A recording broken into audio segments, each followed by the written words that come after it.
Hello my viewers, welcome back to the channel. And by the video title, you know what this video is about. My back is hurting a little bit. I was playing basketball for like 4 hours out there. I haven't played basketball in a little while, in probably a month or so. I haven't played basketball in a little while. It's probably been, I think I played at a rec center one time. I have a video of two to show you guys too. I was on a one-on-one against my #1 rival slash friend slash #1 hater, Larry. He be on the channel here and there too, like in the comment section and stuff. I play him one-on-one, so I'm gonna do a reaction like that and a live like reaction with that. It'll be pretty good. But today in SteelerNation, the free agency is going crazy today. Myles Jack got cut. I did not expect Myles Jack to get cut. Myles Jack was a guy who played solid last year. He didn't play super good last year, but he did make some plays last year. It just wasn't like a lot of plays to like the eye popping to be like, he got to stay here. And plus the Steelers trying to open up some space, probably create some more like space for Terrell Edmunds, because I think we saved $8 million cutting Myles Jack, so they maybe use towards Terrell Edmunds to bring him back, or maybe they targeting somebody else in free agency they want to bring over. But Myles Jack, he was solid last year, but I did not expect him to get cut. But I guess the Steelers looking in like, hey, they ain't bringing any turnovers. The inside linebackers didn't bring any type of turnovers. 0 forced fumbles, 0 interceptions, 0 fumble recoveries, 0 everything.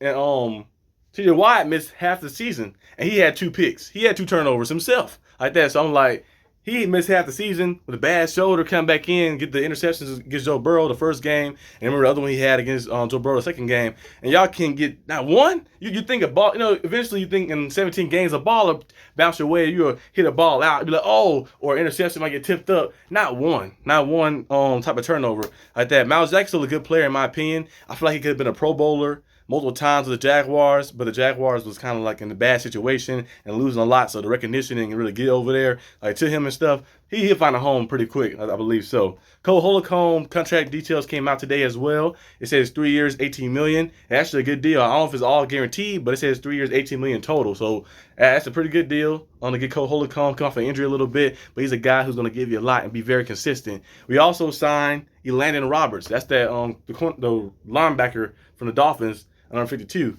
Luckily, I watched some of the Dolphins games because my mom a Dolphins fan, like that, and we hit the little bet. We hit the bet and stuff like that, so I used to watch the games just to text her, be like, let me text her and say, your Dolphins losing. I should do it on purpose just to talk trash and stuff. So I watched the Dolphins game. So some of my friends who are fans of certain teams or family members, like mom, my uncles, I'll watch their games just in case they want to talk trash. But my team, I have some stuff on them as well. And Elandon Roberts is a guy who he's like a solid depth piece linebacker. He plays his role perfectly. A downhill type guy. He's a guy who's going to stop the run. Now in coverage, not playing. He's not playing the covers like that. But in stopping the run, he's very good at that. Getting downhill, seeing him make a lot of plays and stuff, and go crazy. The Texans game, and one game he played, the Texans played the Dolphins, and he was going out there going crazy and stuff, making plays and stuff. So yeah, he's gonna be a solid depth piece to add to the mix and stuff. And most likely the Steelers will probably draft the linebacker as well. And we haven't really heard any, like a lot of news from Terrell Edmunds on like the negotiations. Remember early on we heard some news about the negotiation period and saying that Terrell Edmunds and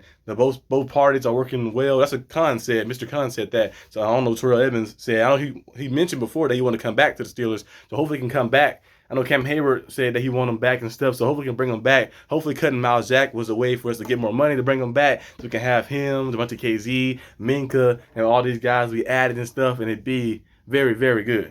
Another thing as well on my list is, actually, that might be actually it on my list, actually, because it's kind of like a little shorter video type today. But really, the Steelers doing a good job so far. They going out there and playing, not playing, I say playing. See, I'm having flashbacks like we playing in the season or something. The Steelers doing a good job. They're going out there and filling the holes perfectly and getting solid guys, consistent guys. They might not be superstar powered names, but Patrick Peterson's a Hall of Famer. He's a guy who is a superstar name, but he knows a little past his prime. But they still guys who are very solid and consistent. That's what the Steelers was preaching last year. Big Ben, not Big Ben. See, I'm having some crazy flashbacks. Like Shang Tsung turned into old characters and stuff. But Mike Tomlin was preaching about last year, saying that we need consistency. Once the team get consistent, we can go out there and win. And you see what happened after the bye week. The team got in chemistry together and they started getting consistent, started being consistently good. We've seen the run game start emerging better, and we've seen some of the players and playmakers on the outside making plays. Pickens getting more opportunities. Kenny Pickett going out there delivering and showing his clutchness and stuff. So the Steelers are in a good position right now. And I think the Steelers can probably most definitely, I don't want to call it too early, but I think they can probably most definitely win 11 games, 11, 12 games, just around that. I feel like they have a good team built for that, and the defense is very good, very elite, and the offense is very young. I saw a little Twitter thing. They had the ages of the offenses. It had like Kenny Pickett 24, had 25 for who's 25? I forgot his name. I forgot who was 25. I think Pat Fryman was 25. I think Pat was 25. I think Deontay is 26. And then George Pickens is 22. You know, he's very young too. He's only 1 year older than me. And then Najee Harris is 24, I believe. So we have a lot of guys who are very young. Some of our core guys are very, very young guys. And to be in position like they was, like some of the guys who played with Big Ben his last year, they got experience that leadership. I know Big Ben leadership was in question a little bit, you know, because the mayhem with him and Antonio Brown drama. But overall, I think Big Ben is a solid leader, a pretty good leader, and they got the experience and learn things from him. And they got to get in the playoffs one time and learn how it feels to be on the other side. You know, Najee Harris is winning a lot. He won a lot in high school. At Alabama, he won a lot. He got to the Steelers. He won some games. He got to the playoffs, but in the playoffs, he lost like that. So, like, kind of like get that feel like that. So, it gave him that little sense of, like, this is sacred. When you get in the playoff right here, you got to go out there and pitch everything on the line and go out there and deliver every time. And then we seen last year to see those guys rally up, and some of those guys from the previous years preach that into them, and some of those guys buy into it because they probably start believing like Mike Tomlin still believe in us. We're 2-7 right now. He said he's gonna hold us to the same standard that he held us at the beginning of the season. Just because we were 2-7,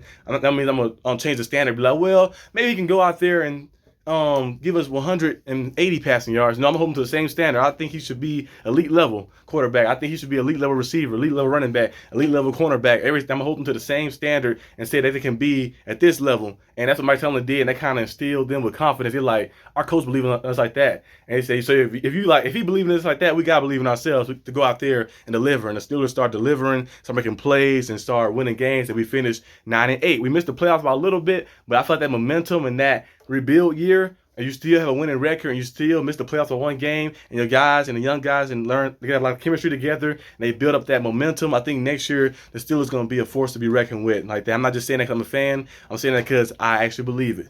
But yeah, so that's all I got for this video today, guys. Let me know in the comment section down below who you think the Steelers should add next, and if Terrell Emmons is coming back. But I'll see you guys next time on the channel. Peace out. Out.